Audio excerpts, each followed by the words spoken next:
Happy Father's Day to all of you that are here today, that are fathers. We have some incredible dads here in this church. Some of the best men that I've ever known are dads who are members and leaders at this church. If we know anything from the social sciences in modern day, the modern day America, modern day world, it is the importance, the massive significance that the father plays in the home for both the wife and the children.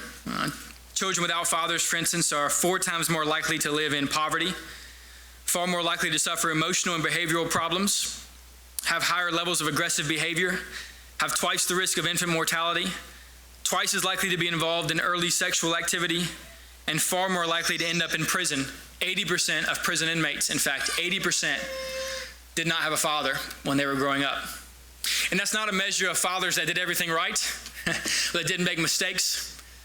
It's just a matter of fathers that were there and that loved their children and that cared. So fathers, give yourselves a break. You're doing a great job. We are thankful for you, for your love and for your effort, for your children and for your home. We're thankful. One reminder here for the dads that are here, and then we'll move on.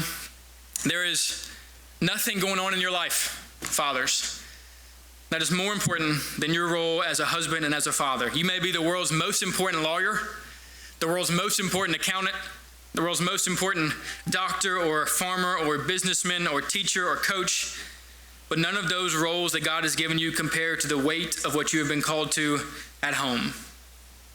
I remember when Naomi was born, the first time I saw life come to be and feeling the insanity that a human was made by us, that there was now a human that didn't exist and now existed. But I remember very clearly, was sitting on the couch in the hospital, the moment when the much heavier weight fell onto me and I realized that there was now this eternal soul, this child of God that would exist for eternity, that God had placed primarily under our care.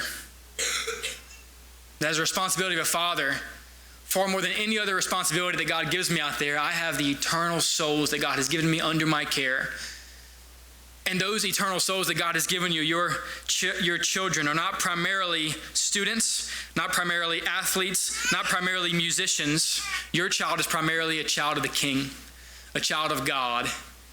And your task primarily in that vein is to help them to know God more and to bow to Him. And everything else comes as a distant second, far behind the task of cultivating their knowing of God and growing in Him.